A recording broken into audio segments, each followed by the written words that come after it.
What is up, ladies and gentlemen? This is What Moves You. Today on the show, Andrew and I got the opportunity to talk to Jay Maryniak.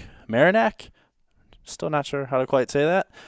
JTM_fit on Instagram. He was a very interesting person to talk to. He has had a incredible story and journey into fitness and building his audience. We talked about his background of kind of starting from rock bottom and overcoming a lot of just addiction issues and how he overcame that, and then finding fitness, and even then having another kind of hurdle to get over with a type 1 diabetes diagnosis. So just if you are looking for an inspiring guy to listen to for the next hour or so, I highly recommend giving him a listen. He's a wealth of knowledge when it comes to personal training. His Instagram is insane when it comes to some feats of fitness. And he also has a website with a program that he's selling called The Functional Method, where he puts a lot of his expertise and specialties of personal training from kettlebells and plyometrics and bodybuilding all into this one program that focuses not on just kicking ass, but also taking care of your body. Some of the things that he learned over the years that he just couldn't be pushing himself every day. So check him out. If you look on our website for the podcast page, MoveU.com/podcasts, you will find the post to this podcast with links to the show and to Jay. Thanks for listening, and we love you. Just trying to find really cool stories that are out there and telling them. We've had a lot of people in our community that have fixed a lot of issues, a lot of pain, come a long way and have amazing stories to tell. So it's kind of what we're trying to do, but we also want to talk to people like yourself. And why don't you introduce yourself to the MoveU audience and your audience? Yeah, no, I'm Jay Maryniak. I'm from a little bit north of New York City, about an hour north, and I've got into fitness and training when I was about 20 years old. I was a drug addict as a teenager, and I had a lot of issues and really was going down a really bad path. And I got sober when I was 20 and found fitness and really just dove into it. I kind of used fitness as like my new addiction, and it totally changed my life.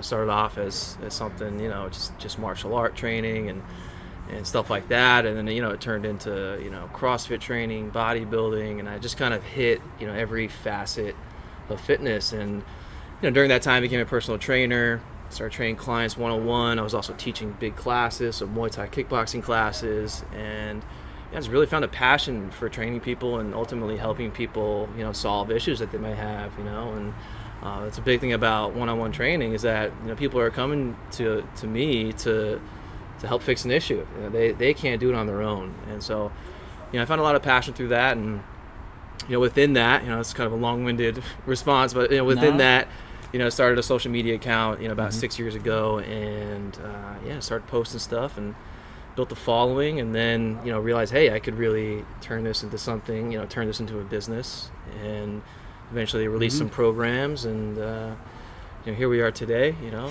have a bit of a successful business going right now, and it's amazing to be able to kind of live my dream and and do what I love to do. So you mentioned you had a rough start out the gate. It was a rough start. Yeah. So let's start maybe there. Like was it rock bottom? Would you say?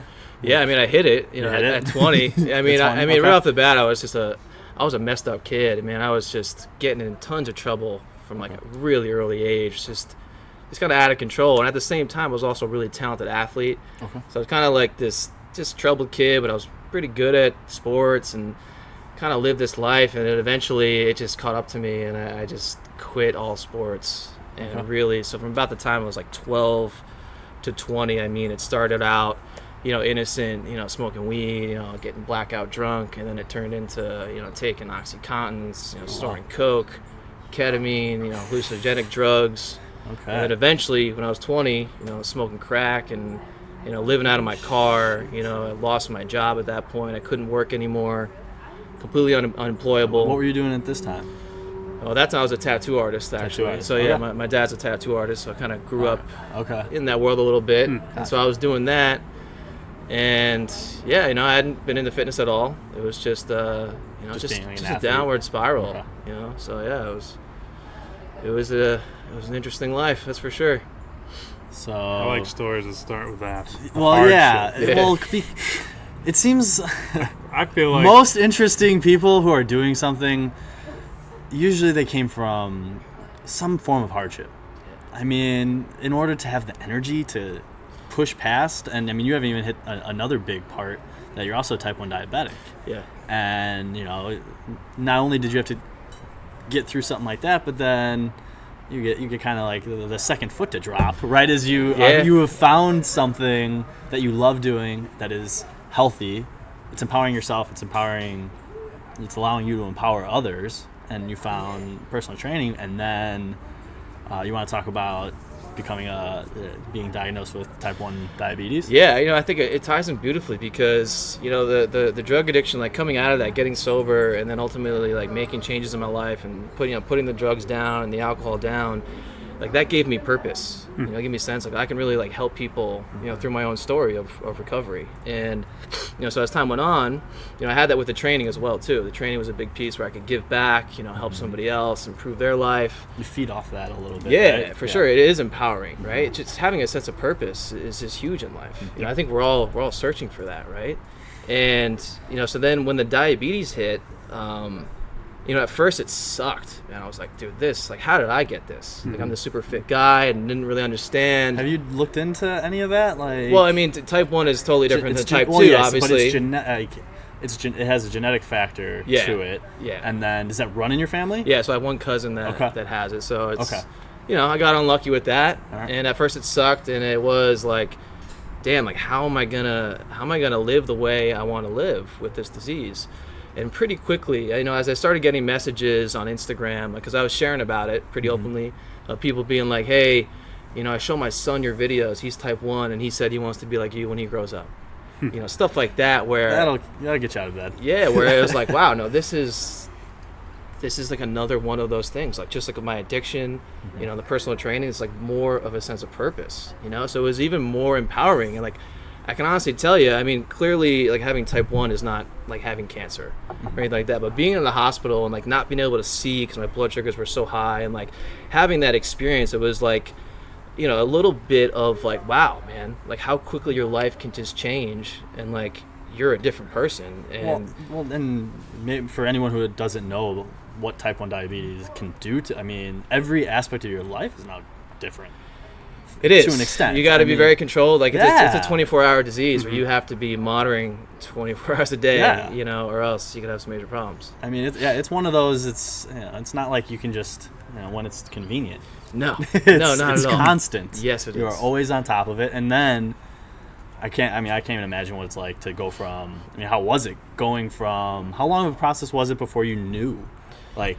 So it kind of happened all at once because, the doctors say, me and Andrew were talking about this a little bit, but the doctors thought I was sick for about a year before I was actually diagnosed. And generally what happens with type 1 is some kind of traumatic event, whether it be like getting the flu or getting really sick. Okay. For me, it was I did a CrossFit competition and just, laid everything out on the line. Like, I really wanted to win this competition. I ended up winning the competition, barely, but I won. And I remember just feeling like really messed up. I couldn't put my finger on it. It was a totally foreign feeling. And then stayed that way?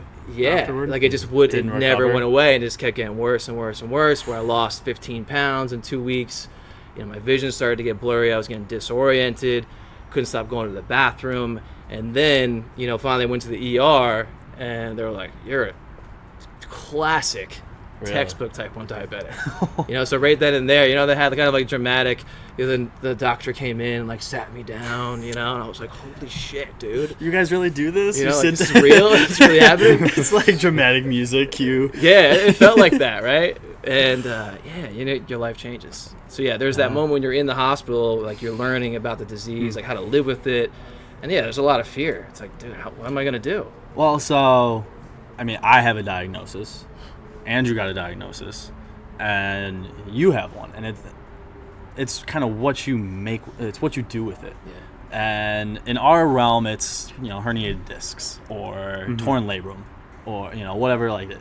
But there's a really scale, different. and I'm trying not to compare, but right, also but to you compare. Can draw some lines, bit. yeah. For sure.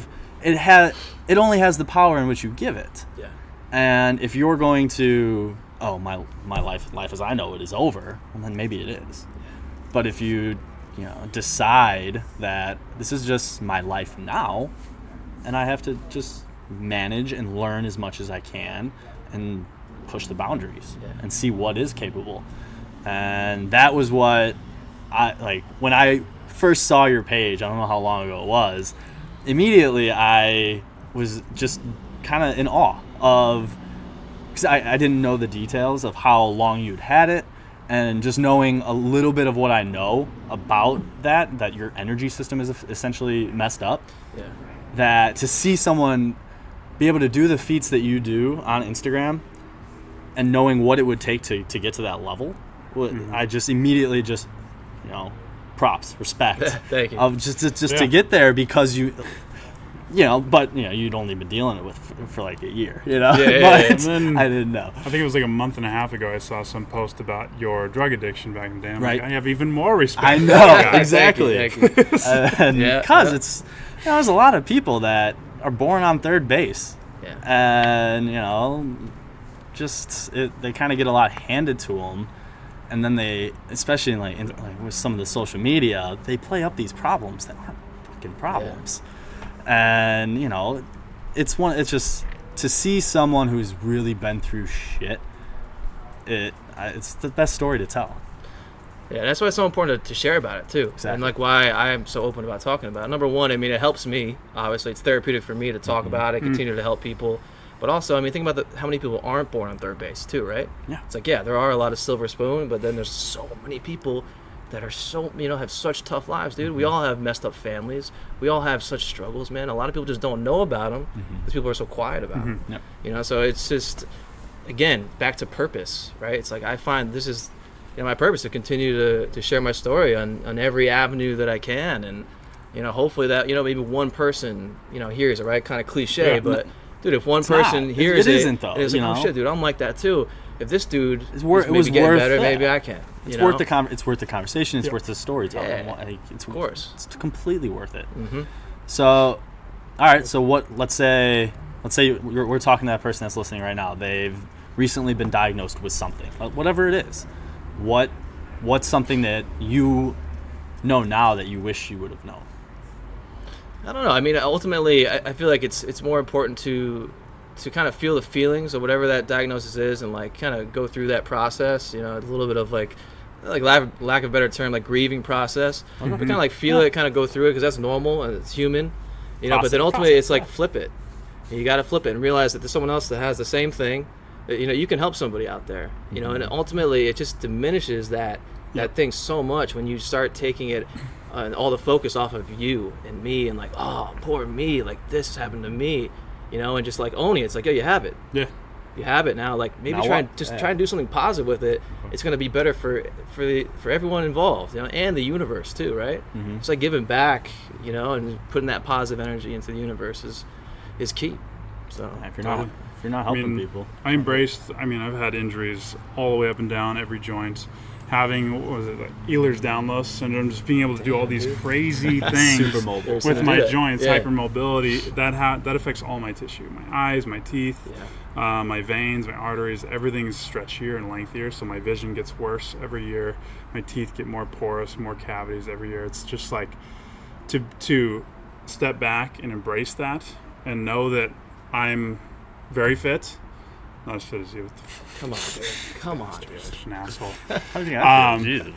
You know, focusing on my mindset, my overall, my diet, and then being able to teach other people, thousands of other people, is just so inspiring. To be able to flip that around and be like, hey, I have this. It's awesome that I'm able to help so many other people with that. Yeah, it's only going to make it better. Yeah. You know, you sitting and not doing anything about it, you know, not helping anybody else, man. It just makes everybody. We were talking about those worse. forums. You're talking about like diabetic forums. There's the Ehlers Downloads forums where everyone just talks about all their issues and they're never like overcoming anything. They're just like, yeah, the doctor told me I have this. Oh, I woke up this morning and I can't see. You know, whatever the fuck is going on, instead of actually doing something about it. Yeah, we were talking about that. It's so many people, and like, listen, like there's a time and place to complain, you know.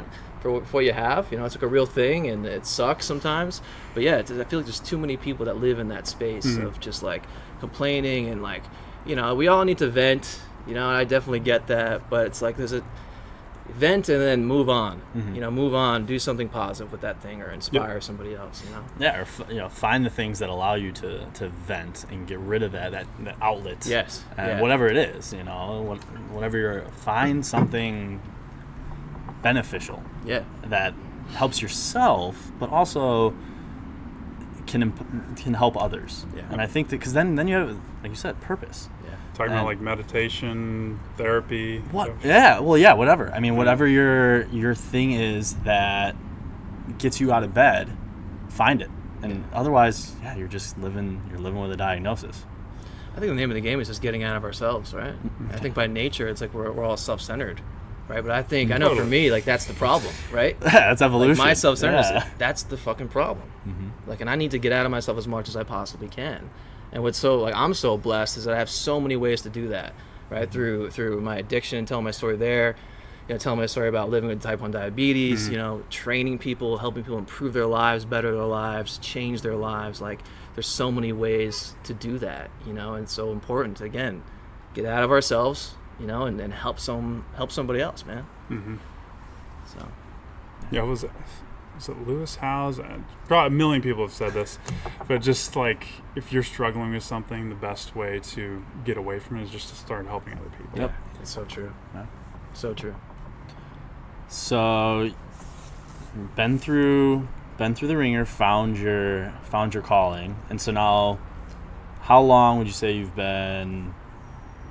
I'd say personal training and now into the online training realm. Yeah, so I've been working out for about 14 years. Okay. Again, when I was 20, got sober. That's when I started getting into fitness. So I'm 34 now. Okay. Started training people teaching classes about 2 years in. So I've been teaching classes for about 12 years, training clients. It wasn't until the past probably year I started to really cut back on the one-on-ones. And we were talking about you know, it's a great profession and it's awesome, you know, but it does get laborious and it gets draining, and it's a very tough dollar to make. It can be, I mean, for sure. I mean, long hours. You know, you are in a lot of ways a therapist for every client, which is you know, nothing wrong with that, but you are physical, you know? mental, emotional. You know, you got to whatever be, therapist, whatever you got to person be on. that needs that. They day. need that. Day. They walk up, they got tears in their eyes. You're like, it's gonna be you one of gotta those be there. sessions. Yeah. You know, you got to be there, and so it's demanding in its own ways for sure, and. You know, but I love doing it, and I still have a few clients that do train, some in-home clients. But cool. Once I released the program about a year and a half ago, and had just such success, I was like, damn, like this, I could really turn this into a business.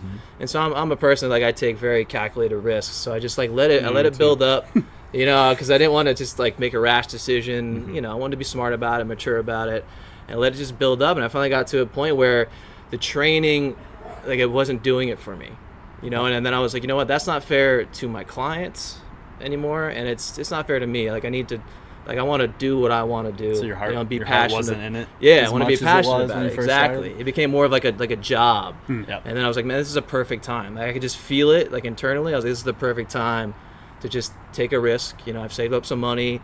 I've got a good following, and, you know, really went full time into just selling programs online and doing all my marketing on my Instagram page and that kind of thing. And that's the functional method. Yep, functional method, so and just released a new program. Let's hear about it. Yeah, so the functional method, you know, for years, I've been training like a madman, you know, doing CrossFit, flying push-ups, just crazy shit. and not taking care of my body, not working on my mobility. How many takes does it before you get some of those? I mean, some of them took a long time. I mean, I'm at a point now where I've done them dead so many tired times. praying that you're getting this one? Like, I've been there. Dude, I've taken 50 takes. 50? I have. So it's a whole day. You got snacks, a few hours. You got snacks. Like. Yeah, it can be a few hours. All right. I had to ask. Yeah, no, I've gotten to a point now where I've been doing it for so long, like I can generally just kind of get them pretty quickly. But yeah, it just took it took a lot of beating my body up and not taking care of myself to hit a point when I turned 30 where I was like, dude, I'm beat up and I feel like shit. And I remember talking to a buddy of mine, John Wheeland, and I was like, dude, when was the point where you started to feel like you weren't recovering as much as you were? And he was like, 30, 31. And I was like, damn it, dude. I'm kind of right there, 30. Right? And it just kind of inspired me. I was like, man, I can't keep this up. I can't keep doing this forever. So I was like, I love all different kinds of fitness, from kettlebell training to barbell work, dumbbell work, gymnastics, some high intensity stuff. I was like, how can I bring everything together? Pilates tomorrow. Pilates, 9 a.m., dude. Carlsbad. Oh, we're going to be shaking. Yeah. That would crush me. So yeah, I was like, how can I put this all together into one cohesive program? And so I started playing around with different structures and started implementing it into my own training. And so your program doesn't have Pilates then? No, sorry, dude. The next one, I'll make it just for you, dude. I might have to add a little JTM section. Fits Pilates. Yeah, I mean, and it's so what would be your? Because I know you're a little bit different because you've dabbled in a lot. Yeah. So your program, I'm sure, represents that. Yeah. So do you have a favorite? Like like one thing that's like your go-to, or is it still just like you like a little bit of everything? I have a favorite day, which is always leg day. Leg day. Okay. Yeah, I just love leg day. I was wondering because you just mentioned like martial arts. If it like one thing has a special place in your heart over. It doesn't. Like, I just love everything, man. Cool. Yeah, I love doing it all. Like I just want to be. It's leg day apparently. Just Yeah. And why?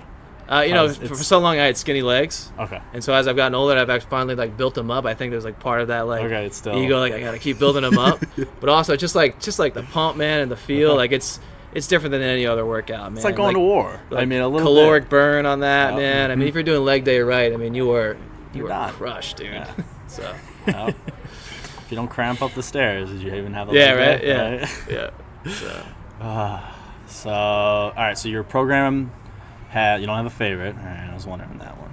But so your program kind of represents a lot of different modalities, but what you instituted was what you've learned over the years in terms of rest and recovery. Yeah. Okay. So that's a big piece of it. So mobility days are programmed in. It's specifically built to not like completely crush you in every single workout. So like on paper, like some people have looked at it and been like, oh, this doesn't look that hard. But it's like if you're mindful, and using the right amount of weight on every set and every rep, it's like we don't need to be, emptying the tank, right? That's a term that's been around forever, right? And it's like we don't need to be doing that 7 days a week. Whereas like I know I lived in a space where I was like, yeah, like I wanted to be like a CrossFit athlete, and it's like, dude, I was so crushed all the time. Sleep. Like how do people like no days off? Yeah, like dude, come on, man. Good luck progressing in strength. You're gonna be whatever crushed. your goal is. Yeah.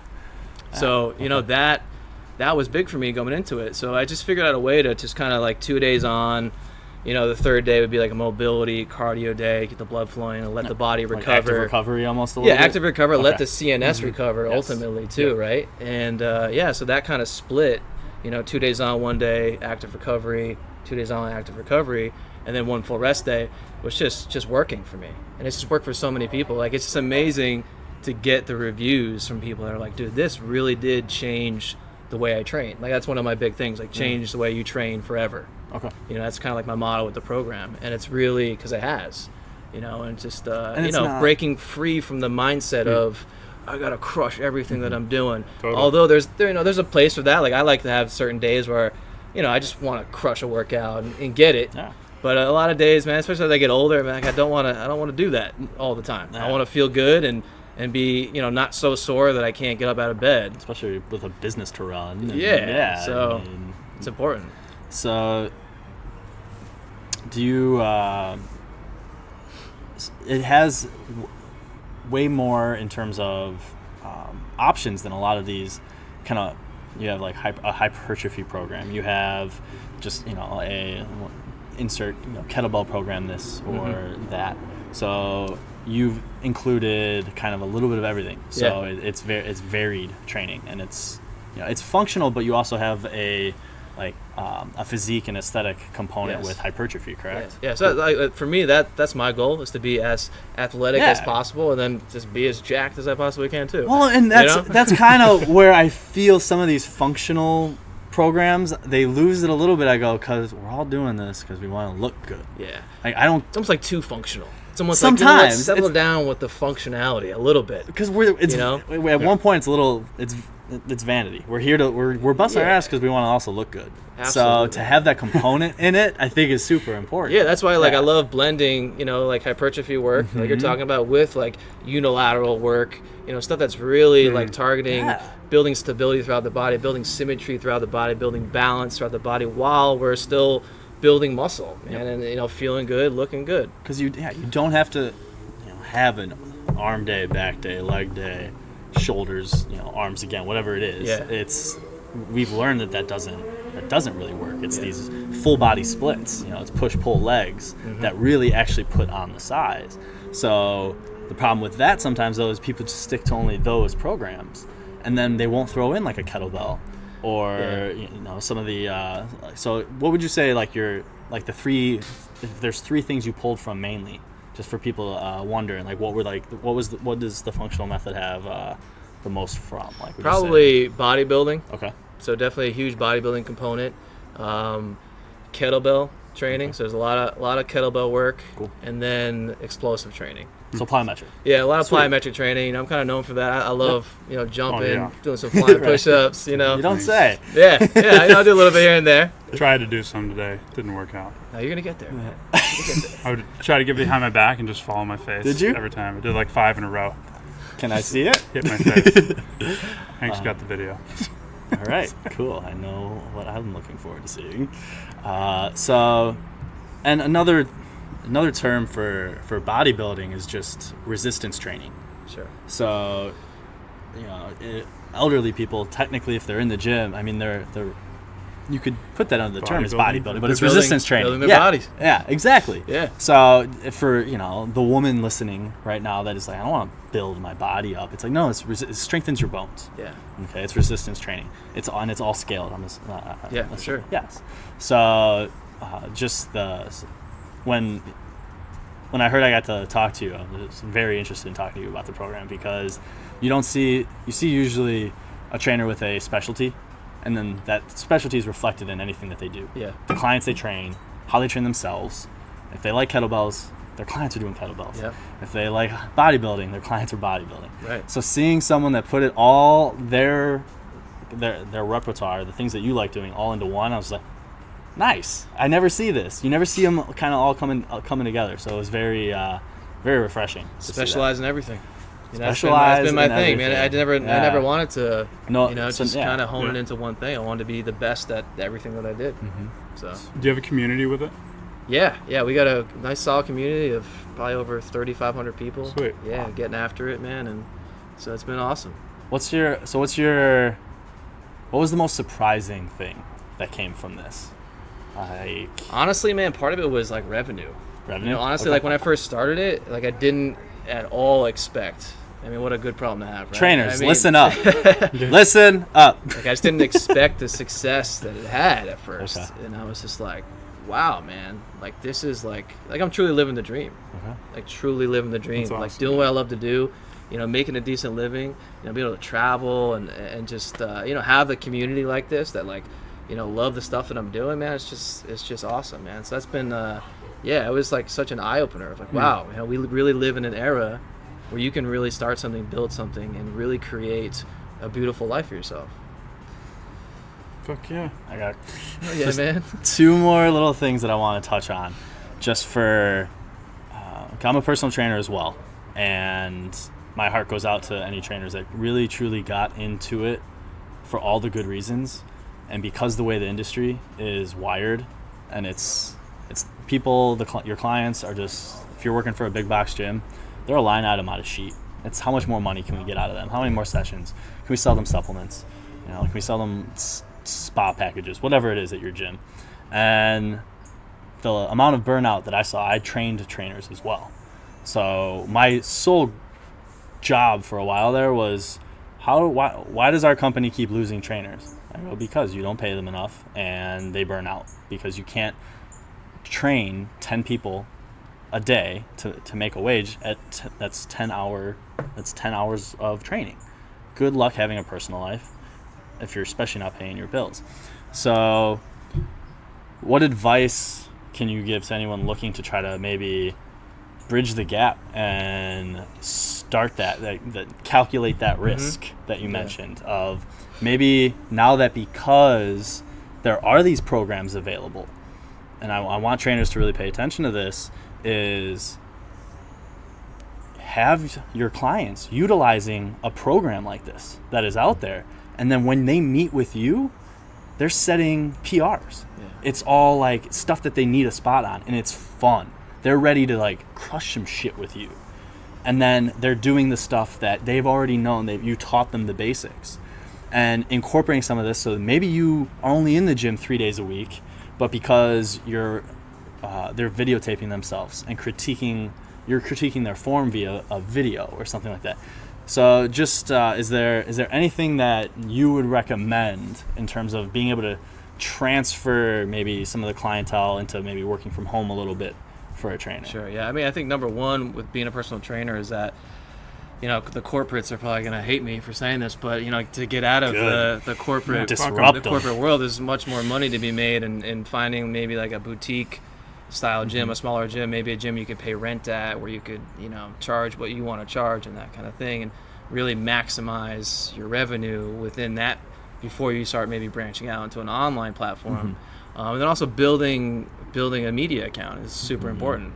So while you're doing this, like make it a good effort, you know, to really start building an Instagram page, 50 takes or YouTube, you know, or YouTube, you know, get that going and be consistent with it, because you need a following.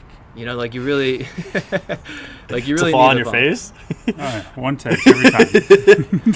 You know, so you really need a following also to be making money, obviously. Exactly. So you gotta, you know, be doing that first. Maximize your personal training before you start really just giving it all to the online stuff, and build that page up. So consistency with content is probably honestly the biggest thing. You got to be consistent. They start off all gung ho. Yeah. And anything you want in life, you have to be fucking consistent. Yeah. I mean, it took me years to build, you know, a big following. Years of like posting every day and busting my ass in the gym doing crazy shit. Yeah, we're on like 4 years with MoveU. Yeah. One take every time. Yeah, sure. Seriously. But yeah, you guys know. I mean, that's a lot of work. Yeah, it is. You got to do it, dude. It's so much. We have like 4 people running Instagram. Yeah, that's insane. So, all right, how about this for both of you? Instagram gets shut down tomorrow. What are you doing? We're relying on you. No, that's not true. We're not fucked. Okay. Email list. Yep. You better have an email list. That's another thing. Better have an email list. Yes. Because email marketing is like the next. Even just putting up a web page that has nothing on it except are you interested in programs, just collecting emails. Give me something away for free. Yeah. Whether it be a lesson for free or something. Yep. You know, collect the emails, and we all know that too. Yep. You know, and just don't put all your eggs in one basket. Make sure you're kind of dabbling in door different. to door. Yeah, it's that referral. I've done that. Flyers, man. But yeah, it's just because that is a big part of the MoveU program is you can do it anywhere. It's video based. You upload your form and it's critiqued by coaches. Right. So there's no reason, as a personal trainer, that is how I got involved with MoveU. I enrolled in the program originally because I was fed up with doing mobility, trying to undo the desk that they're sitting at for 40 hours a week. It's like, how about you do this program and then come and meet with me and we'll get after it. And you do the mobility at home and just send me your videos and we'll critique form. So I just want trainers to be thinking a little bit outside the box on that as well. Yeah. And I think there's options that haven't really dawned on them yet.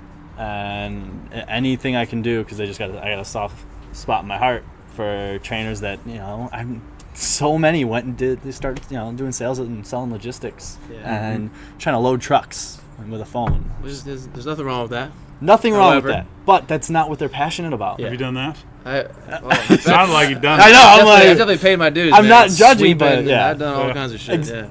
When we Which all most know, of us have. we've all. Yeah. I mean, I don't know. Have you done? What was your worst job? Working in a machine shop Okay. for a couple summers. All right. Hot. Sounds dirty. Metal all up in your shoes and your shirts, and you're getting. I fished bins. crickets Yeah. out of PetSmart bins. That was mine, and roofed in the summers. I worked at Starbucks. There you go. That's rough, dude. That's I don't think I could do that. In a Vons, so it's not actually Starbucks. I want to see you just Vons. lurching over all of these kids. I made coffee really fast. Yeah? Yeah. Just knocking over Dude, people. crushed. Be a line of 30 people and have their coffee in their hand in 5 minutes. All completely wrong. Name the Always spell. right. It's good. All right, man. Is there anything else you want people to know? No, it's just, continue to be consistent with what you're doing and understand that, if you want a lot out of life, you have to work really hard to get it. Too many people don't want to put in the work, right? I mean, I've had moments for sure, but ultimately I just have such a drive and I fully understand and internalize that in order for me to achieve my dreams and my goals, that I have to freaking work hard day in, day out, do everything I can do to, better myself, spiritually, mentally, physically, and then I'll, also better my business. So yeah, man, just the message is like, man, just get out there and put in work. Understand that no one is going to do it for you, man. Like, no one's going to do it for Couple you. questions for you. Yeah. Are you thinking about doing anything for specifically diabetes or addiction? I'm not. Has that crossed your mind at all? It has, and I just find that, with the whole diabetes thing, like, I feel like I shouldn't have to train any different. Like, I know that some diabetics out there are some fitness diabetics that do have programs specifically for diabetics, but it's like, honestly, man, I mean, same program. There's nothing wrong with that, but it's your like joints are still yeah. you can manage to still do other things. So, at the end of the day, yeah, there could be like some money in that, I suppose, but like I'm just not, for some reason right now in my life, I'm not interested in kind of monetizing that piece of it. Like I feel like, man, dude, it doesn't matter if you're diabetic, you can still do everything you want to do. Helping addicts or anything like that. Do they know that though? That's a good question. Yeah. That's that would be the education piece. I think some people think that they need a program specific to being a diabetic. So I've gotten a couple messages and stuff like that. Oh, we get them all the time. Asking, same kind of shit. It's like, no, you do the same thing. I'm special. Yeah, it works for everybody. Yeah. So. And for addicts. Yeah, I mean, I'm involved with the 12-step program. Cool. So I still, share my story within that, and I sponsor some guys and help people in that regard. So yeah, I'm still connected to that world and try to give back as much as I can. That's great. Yeah. So. Have you had any big failures? Any big mess ups, like website crash, like trust? Yeah. Oh trust yeah. So on the launch of my last program, so I had a new platform that I was using, my WordPress site, and so I was using WooCommerce. Oh yeah. Okay. So yes. So there were heavy links. Yes. In the emails once people purchased, and people weren't getting the emails. So like, dude, like 150 people, I was like, quick, bought, and they're like, emails start just flooding in. Dude, I don't have it. I'm not getting the program. I can't download it. This and that. And I would literally, I freaked out, man. Just freaked out. I was like, fuck, dude, and kind of got calm, cool, and collected. Brought everything back to Thinkific. I had to finagle, man. I sent 150 emails. I'm so sorry. Sorry this happened. Blah blah blah. I'm gonna make it right. And so yeah, man. Honestly, you have to expect something always goes wrong. Expect it. So angry. Literally, and then if it goes well, you're pleasantly surprised. You're lucky. Yeah, you are lucky. For the most part, right. expect it. Like that, I always say, if we have to do 10 things, so each one of those is gonna all of a sudden have 10 more things. So 10 just became 100. So true. Especially with anything with tech, anything with a website, anything with a business. Yeah. Anything you have to do is okay, I have to do this, but now there's 10 more things. So next month, I can get this. That's how it goes. It's so true. And patience, consistency. If you are, trying to do anything on your own for your brand, for your your passion, whatever it is, just be patient. Yeah, I followed you guys. I followed MoveU when you had 12,000 followers. And I was burning out at that point, going, God, these guys, like, I want to do what they're doing. And I mean, I helped you guys grow immensely because every time I went and trained a class of trainers, I said, hey, you need to follow these 3 accounts, and one was yours. So let me know whenever you want to throw some points at me. But other than that, seriously, I just remember burning out and going, like, these guys, they're funny, educational, they do it in a minute. And they're gonna explode. And then three years later, you guys are coming in on 1 million, and well deserving. Coming in. Well deserving. Is it Let's there? see Is it live? I don't think so. Still not. Man, it's man. crawling. That number. Instagram's gonna make you wait, man. They're gonna just Come on, don't string say you that to along. me. I swear, there's just like a throttle Why that you they do just that? I swear they do Yeah, it. I'm not it's trying like to jinx pulling it. it down. We need 133. 133 followers. Ay. All right. So Just tell somebody on her story. Follow them. Yeah, I will. right. Bump it up. Right before I'm gonna post after this. Okay. Done. So where can they find you? People can find me at JTM_fit on Instagram, and you can find me at JTMfit.com on the web. All right. Yeah. That was What Moves You. Thank you for listening. Inspiring dude. Yeah. Thank you guys. Appreciate you guys having thanks me. for coming It's out, been man. a pleasure. Yeah. Yeah, man. Hell yeah, It was man. great. Great making videos, too. Good stuff, dude. He's a fucking beast. Makes me feel bad about myself. Thank Dude, you. Come on, man. I wish I was as mobile as you, man.